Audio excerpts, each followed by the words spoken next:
Welcome to a dialogue on democracy. A one-size-fits-all model of democracy for the whole world does not exist. The United States is not functioning as a democracy. It is functioning as a plutocracy. Great American leader who said, let's make the world safe for democracy. I think now we need to make democracy better for the world. Coming up next, we would like to invite Mr. Martin Jacques to speak on democracy. Martin is a journalist, a political commentator, author of book When China Rules the World. There is something deeply ironic about President Biden's Summit for Democracy, convened by the United States in order to promote the case for Western-style democracy. It takes place at a time when democracy in the United States itself has never been weaker or more under threat, certainly not since the Civil War. It is almost as if the insurrection at Capitol Hill earlier this year had never taken place, that it was just a bad dream. There are two profound problems in the West's concept of democracy. The first is the lack of any serious historical context. And the second is the failure to understand and respect cultural difference. In the Western mind, democracy has been elevated from a political form specific to its time and place to a universal form for all times and in all countries. In so doing, any sense of historical context has been lost. Such a mindset is profoundly flawed. No political form is eternal. Democracy in a range of Western countries is not in good health. It is in a worse condition than at any time since the 1930s. We should remind ourselves that democracy has only been dominant in the West since 1945. During the interwar period, 1918 to 1939, democracy was confined, at least in Europe, to a very small number of countries. As the great historian Eric Hobsbawm has pointed out, the only European countries to have functioning democratic political institutions which managed to survive for the entire period between 1918 and 1939 were the UK, Finland, the Irish Free State, Sweden, and Switzerland. These countries contained a very small minority of Europe's population. The great majority lived under various forms of dictatorship for part, most, or all of that period. There were many reasons why democracy was sparse, but the most important was the catastrophic effects and consequences of the Great Depression, which created the conditions for fascism and undermined those for democracy. In direct contrast, the main reason for the success of Western democracy after the Second World War was the long boom from 1945 until the mid-70s, after which growth continued, but at a much lower pace until 2007. The financial crisis in 2008 marked a major turning point. It led to growing disillusionment in the governing elites and institutions in many Western countries, including the US, UK, Italy, France, and Greece.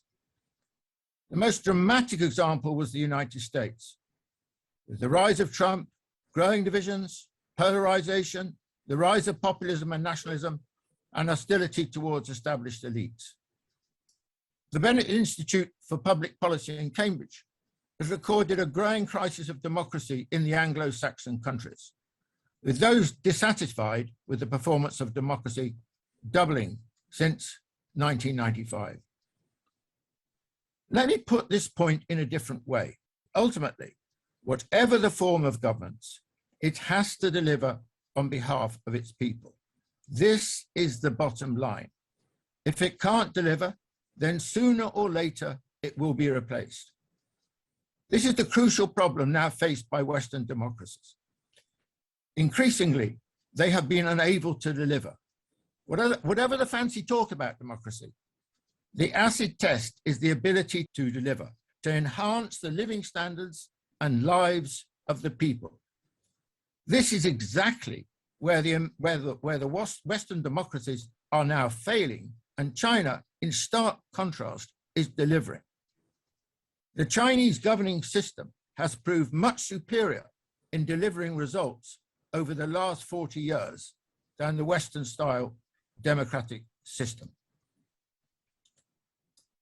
This brings me to my second general point, cultural difference.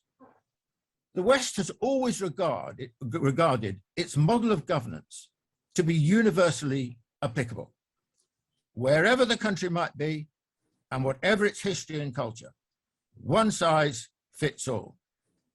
The classic example was the invasion of Iraq in 2003. The imposition of an entirely alien form of governance on a country that culturally and historically was profoundly different. But this abortive mission was no accident or isolated incident. The same basic philosophy had informed the colonial empires of Britain, France, the Netherlands, and other European powers in the 19th century and earlier. The European powers sought to impose their will, their religion, their customs, and their fiat in whatever territory they could seize, including China, all in the name of civilizing the uncivilized. The United States is the architect and keeper of the international system, and it believes it has the right to act unilaterally whenever and wherever it wants. In the reality, of course, the world embraces a huge variety of different histories, cultures, and forms of governance. The failure to recognize and respect this has inflicted huge damage on many countries. Take China. As Francis Fukuyama has rightly argued, the governing system in China has been characterized by an extraordinary continuity over a period of 2 millennia, far greater than that in any other country. This is one of the reasons why Chinese governance is so remarkable and so effective.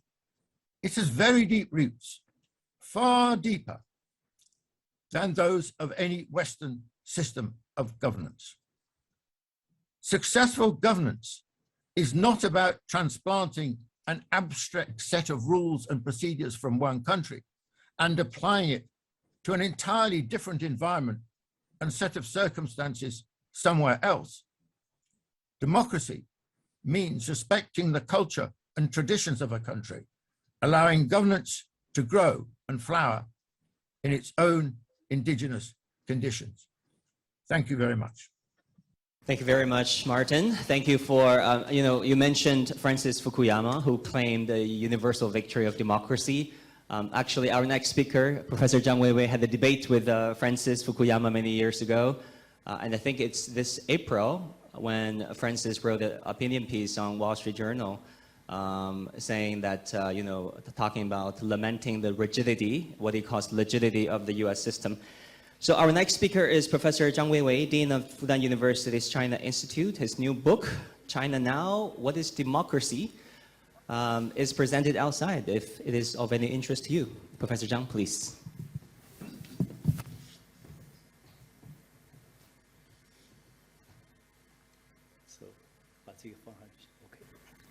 So thank you, Wang Guan, and thank you for the press call for coming to this fascinating discussion on the issue of democracy. So I will make a short presentation with PowerPoints. Basically, the title is Democracy, China versus United States. As we all know, democracy is controversial in many ways. If you ask Americans whether China democracy, many of them will say, no, it's autocracy. If you ask Chinese, most Chinese today will tell you, America's democracy is moneytocracy.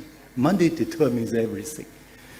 So whether, given this kind of controversy, we can have a kind of the intellectual discussion on the issue of democracy. So I'm thinking of whether we can use a kind of working definition. I would like to quote the famous line from Abraham Lincoln, government of the people, by the people, for the people. And then I try to compare China and the United States item by item to see which democracy is a genuine democracy and which democracy is better. Now, interestingly, we have just received this fascinating result conducted by Dahlia Research concerning the issue of democracy. In the case of China, 13% people surveyed say their government serves a minority. In other words, more than 80% believe their government works for the vast majority of Chinese population.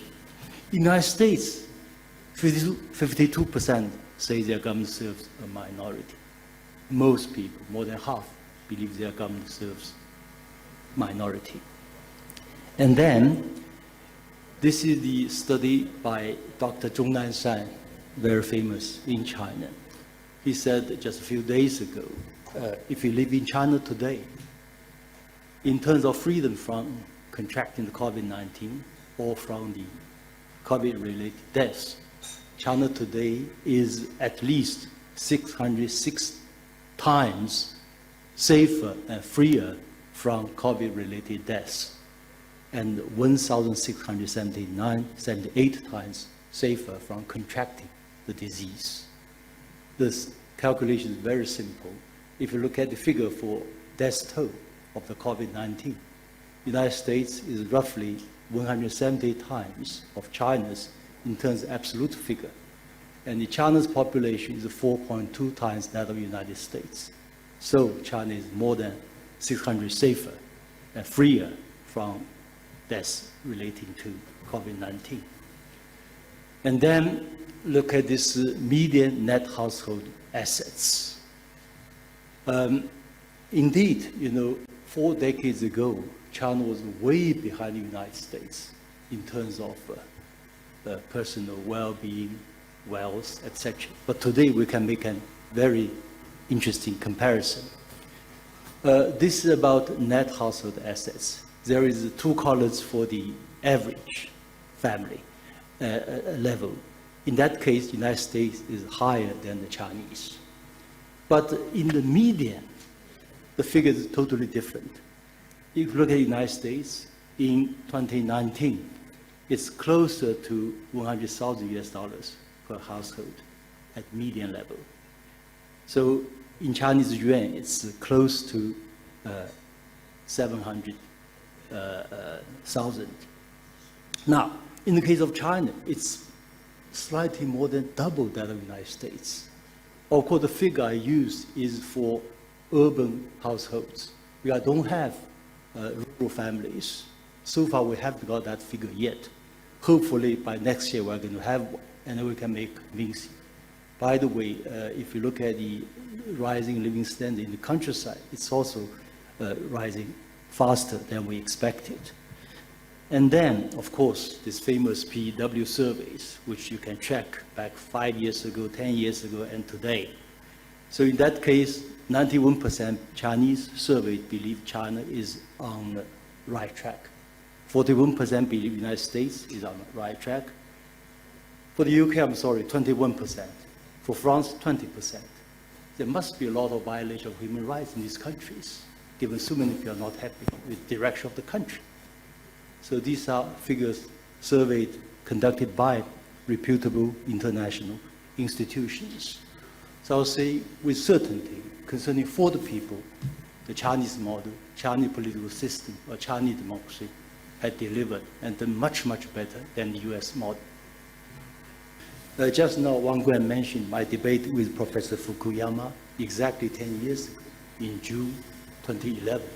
It almost coincided with this Arab Spring, and Mubarak was toppled. And he said in this debate, China may also have a kind of Arab Spring. And I said, no chance. And I made a forecast. I said, on the contrary, Arab Spring itself will become Arab Winter. in the end it became Arab winter. Most people agree today. And then he said China needs a political reform, needs a multi-party system, one person, one vote. I said both China and the United States need the political reforms. But from my study of the American political system, the US political model and system needs more reforms, substantial reforms. Why? I said, because your system is a product of pre-industrial era. From this process of fighting COVID-19, we saw the no clear responsibility, division of labor between the federal government and states government. That's a huge problem for modern society. And then I also said simple-minded populism may eventually prevail in the United States. And Fukuyama was confident it will not happen in American society. And because it's a mature democracy with free media, free press, I said you are slightly a bit naive. Yeah. And well, on all this, I would say, China has practiced people's democracy. In other words, of the people, by the people, for the people, to the people, with the people. On all 5 fronts, my humble view, the Chinese model and system works better and much better than the American system. As for this summit for democracy, I'm pretty sure, as media people, I assume you can feel the pulse of the Chinese fighting. You may wish to report or not, that's another matter. Yeah. Indeed, I can assume tremendous joy for many Chinese, especially the young generation, internet generation. It reminds me of the famous tweet when this storming of the Capitol Hill occurred. United States, if the United States saw what has happened on the Capitol Hill, United States will invade the United States to liberate the United States from the tyranny of the United States. Or another tweet, that's the first coup d'etat that took place without the participation of the US Embassy in Americas. Yeah. This kind of tweets will go around in Chinese internet, social media, I'm pretty sure about that. And because indeed, for especially Chinese young generation, American democracy is increasingly a joke. As for Taiwan democracy, it's a greater joke. Yeah. And now, from my study of the political system, actually my debate with Professor Fukuyama, I said this already 10 years ago, that in terms of political system, Chinese vision is already way beyond the American model. Yeah. Maybe I can draw an analogy, which may not be very appropriate. This kind of summit for democracy is a kind of old game.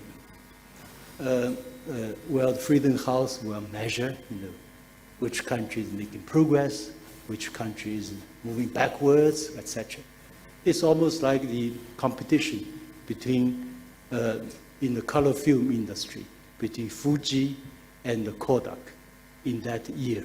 They compete fiercely with each other. But the Chinese model is more or less for the digital age. So we are really looking beyond, moving beyond. We're not bothered with that.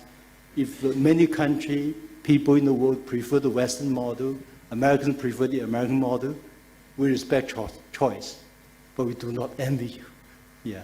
To be honest, people like us and Eric, we have some sympathy for you. You have to improve, otherwise, without reform, it will be going way down. So it's not the end of history, it's the end of history. That's all the remark I offered to Professor Fukuyama 10 years ago. So my conclusion remains valid. Thank you very much. Thank you very much, Professor Zhang. I think it's fair to say that you raised many interesting questions, such as the charts you showed us about the median and mean incomes of Chinese American urban dwellers. Many economists would argue that median instead of mean would be a better indicator of how an average Joe would be doing in a country.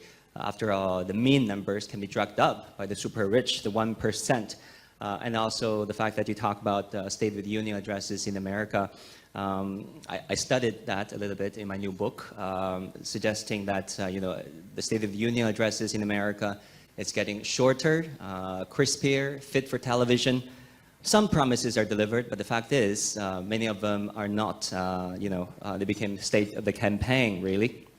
Our next speaker is John Ross, former Director of Economic and Business Policy for the Mayor of London. John, the floor is yours. The word democracy in European languages derives from two Greek words, demos, or people, and kratos, or rule. So democracy means literally ruled by the people. Democracy is presented as integrally linked to human rights, that is, people's rights. This is correct and will be used here. This reality shows that China's framework and delivery on human rights and democracy is far superior to the West's. But contrary to this fundamental concept of rule by the people, an attempt is made in the West, more accurately by liberal capitalist countries, to claim that democracy is instead defined purely in terms of certain formal and official structures which they possess. For example, parliament, the so-called division of powers, etc. This is false. The issue of democracy is about how much in reality rule by the people exists. To illustrate the real issues involved, let us start with a practical example affecting almost 1/5 of humanity: women's position in China and India. An Indian woman's life expectancy is 71.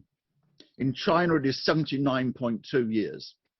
That is, a Chinese woman lives 8 years longer than an Indian woman. In China, female literacy is 95%. In India, it is 65%. The risk of a woman dying in childbirth is 8 times higher in India than in China. In the real world, that is for the thinking of any normal human being, therefore the real rights of a Chinese woman are far superior to those of an Indian woman. Yet according to the US concept of democracy, the ridiculous claim is made that the rights of an Indian woman are superior to those of a Chinese woman, because an Indian woman lives in a parliamentary republic. Therefore, what concept leads to such an obviously unreal conclusion? Or take COVID. Less than 5,000 people in mainland China have died from COVID. In the US, 778,000 people have died from COVID. But China's population is more than 4 times that of the US. If the same number of people per capita had died in China as in the US, there would be 3,390,000 Chinese people dead, instead of less than 5,000. But the US claims human rights and democracy are better in the US than China. Again, what type of absurd reasoning can try to justify such a conclusion, which is in violation of all the most vital facts on life and death? The issues involved in this illogical claims of the West go right back to the origins of socialism, which was developed precisely as a critique of the theory and limits of liberal parliamentary democracy. A classic passage which goes to the core of the myths of liberal democracy, I quote, "Where the political state has attained its true development, man, not only in thought, in consciousness, but in reality, in life, leads a twofold life, a heavenly and an earthly life. Life in the political community in which he considers himself a communal being, and life in civil society." He went on, "The relation of the political state to civil society is just as spiritual as the relations of heaven to earth. The political state stands in the same opposition to civil society in the same way as religion prevails over the secular world. In his most immediate reality, in civil society, man is a secular being. In the state, on the other hand, he is a member of an imaginary community, of an illusionary sovereignty. He is deprived of his real individual life and endowed with an unreal universality. Marx showed that there was a move towards a purely formal equality of Jews in German society, but this concealed the real existing inequality. Liberal parliamentary democracy obscured this reality by defining equality and democracy in only a narrow, artificial and formal way, while ignoring the real inequalities and discriminations that existed. This situation and Marx's analysis of it later, of course, culminated in one of the greatest crimes in human history, the development of German anti-Semitism into the Nazi Holocaust. This analysis of the position of the Jews in Germany provided a model for the analysis of the real situation in liberal capitalism. It is exactly this which is shown by the difference of the position of women in China and India, or the difference in deaths from COVID. The claim by Western capitalist democracy is that women in India enjoy better human rights than women in China because of the existence of parliamentary democracy. This precisely shows the difference between what Marx termed the heavenly rights, that is the non-existent ones, and the earthly rights, the real one. Obviously, the real human life of a Chinese woman, real human rights for Chinese women are far superior to those of an Indian woman. That is her real earthly life. But the theory of liberal democracy ridiculously claims that the human rights of an Indian woman are superior to those of a Chinese woman because of her heavenly life in a purely formal equality in parliamentary democracy, an equality which in reality does not exist. Socialism in China puts everything the right way up. It says that it's most fundamental that a Chinese woman should live 8 years longer, that she should be literate, that they should have a hugely lower risk of dying in childbirth. And then in China and socialism starts from what system actually delivers this improvement in the real life of human beings. That is the conception of rule by the people, and human rights is a strictly practical conception. China extends the same principle as applies to Chinese women to all aspects of society. China has lifted 850 million people out of internationally defined poverty. That is more than 70% of all those who have been lifted out of poverty in the world.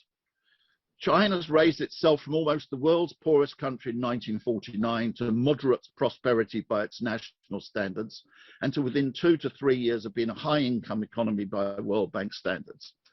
That is, China has produced in the earthly life of real human beings the greatest improvement in the conditions of life of the greatest number of people in human history.